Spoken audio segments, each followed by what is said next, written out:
All right, good morning.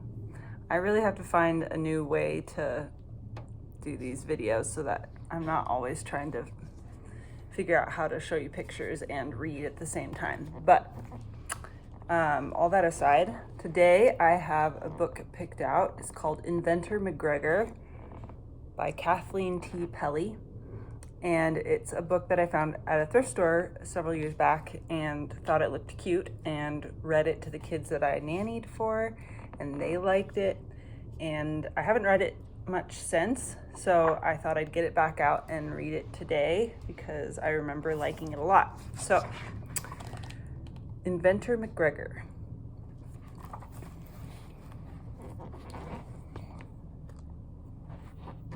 Let's see, gotta figure out how to hold this. Hector McGregor lived in a higgledy-piggledy house with a cheery wife, 5 children, and a hen called Hattie. All right, this is not working.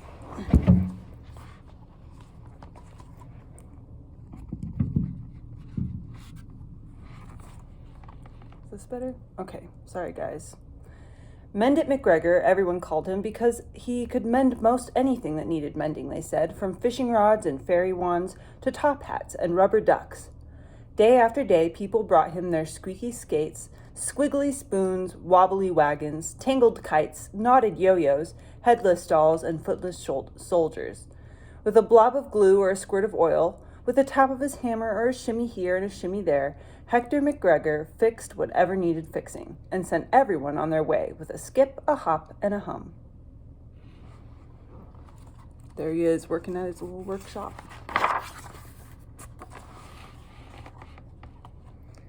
In between his gluing and oiling and hammering, Hector McGregor liked to stroll down the winding lane at the back of his house, where the bluebells grew and the smell of wet heather lingered long and sweet. There he sang a snippet of a song or twirled a whirl of a fling, or sometimes he pulled out his palette and his easel to paint a picture. Then back to his work he went, with a heart that was both happy and full. And every night, before the shades were drawn, Hector McGregor nestled his fiddle beneath his chin and played a rousing reel or a sweeping strathspey, while all around the house, from pantry to parlor, his cheery wife, his 5 children, and his hen called Hattie whirled and whooshed and wheeched.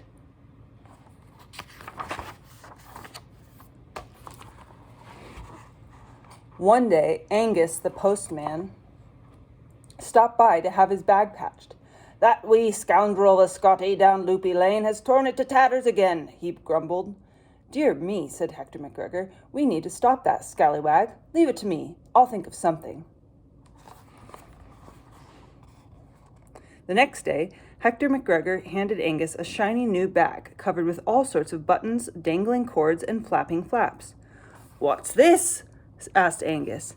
"It's a barking bag," said Hector McGregor. "Whenever you see that Scotty, just push this button and flip this flap, and it'll set off a barking barking noise as loud as 100 wolfhounds."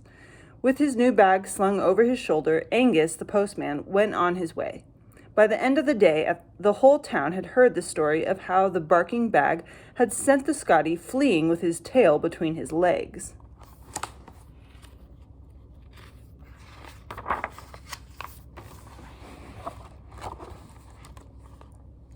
Now everyone wanted Hector McGregor to concoct some thingamabob or thingamajig to make their world a little better or brighter.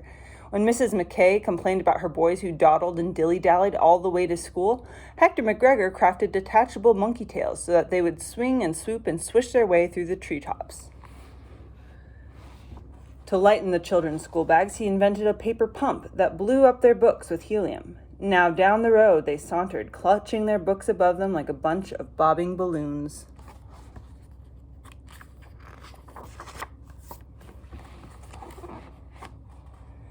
For Miss McIver, who had triplets and a husband at sea, Hector McGregor pieced together some helping hands that she could strap to her shoulder. Every morning with a flick of a switch, off they went, wiping noses, zipping zippers, tying laces, and holding hands. For Janie Campbell, who always slept through his alarm clock, Hector McGregor built an alarm bed that popped his head from the pillow like a jack from his box. and for wee Willie Beatty, the smallest boy in his class, Hector McGregor cobbled a pair of bouncing boots so that he could see over walls and fences and heads.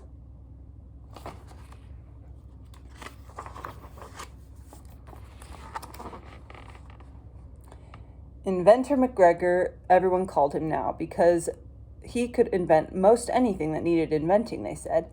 And in between his ideas simmering and sparking, Hector McGregor still liked to stroll down the winding lane at the back of his house where the bluebells grew and the smell of wet heather lingered long and sweet. There he sang his snippet of a song, painted a picture, or twirled a whirl of a fling.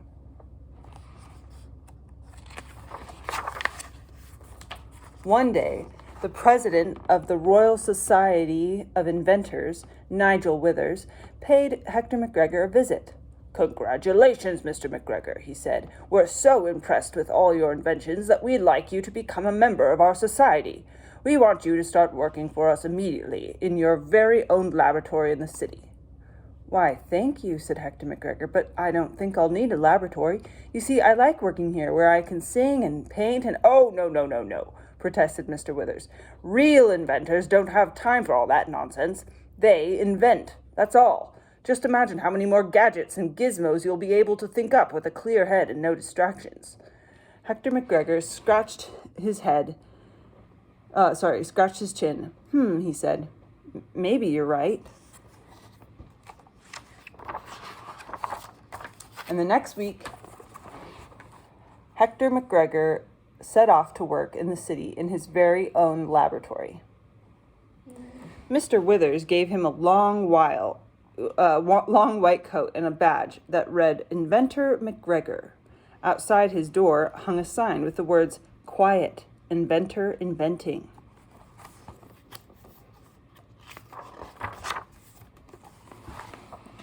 This is a page with no words on it. I wonder what Inventor McGregor's thinking in his laboratory.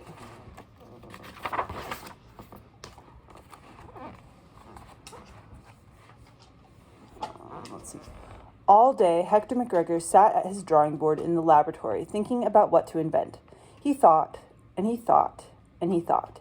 So long did he think that by the time he arrived home at night, all his children were sound asleep in bed, and his cheery wife sat dozing by the fire with Hattie the hen in her lap.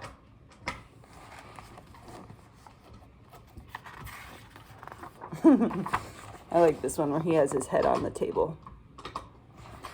He's so bored. Susha, no. The next day was no different, nor the next, nor the one after that. Day after day, week after week, Hector McGregor sat at his drawing board in the laboratory, staring out the window at the toy store across the street.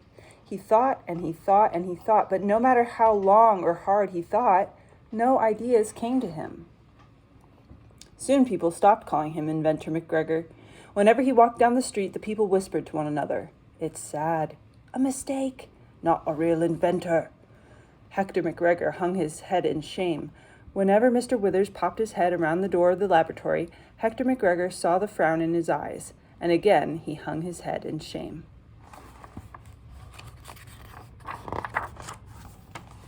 "Maybe I'm not a real inventor after all," he thought one day.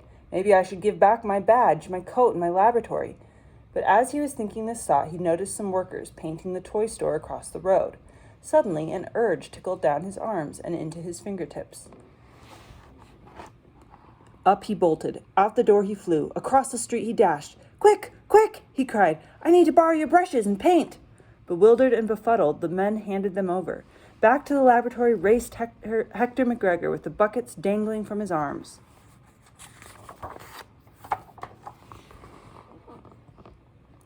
Clutching a brush in each hand, he began to slosh and swish the colors across the laboratory wall. Splish, splash, splosh. First, he painted a picture of his cheery wife sitting beneath a plum tree at the side of his house. Next came a picture of his 5 children paddling in the pond by the front gate. Finally, Hattie, his hen, appeared, pecking her corn at the bottom of the winding lane. Then Hector McGregor threw down his brushes and beamed at all the faces he loved, splashed across the wall. With a hoot and a holler, he dashed out the door and flew down the street. "Where are you going?" Mr. Withers called after him. Home to my happy, happy home, cried Hector McGregor.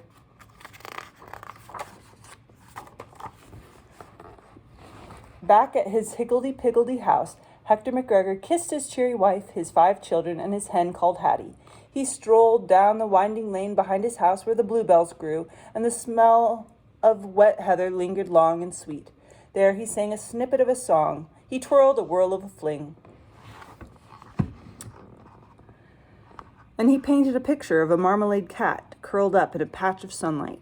Then back to his inventing he went, with a heart that was happy and full. Week after week, one more incredible invention after another spilled out of him. Peppermint pencils, doggy Wellingtons, jelly bean erasers, tartan grass, mufflers to warm noses, and books that glowed in the dark. Inventor McGregor, everyone called him again, because he could invent most anything that needed inventing, they said, just as long as he could sing and paint and fiddle and fling and love all that he had to love. And every night, Inventor McGregor nestled his fiddle beneath his chin and played a rousing reel or a sweeping strathspey, while all around the house, from pantry to parlor, his cheery wife, his 5 children, and his hen called Hattie whirled and whooshed and weeched. The end. Hope you guys liked it. I think it's a fun one. Bye.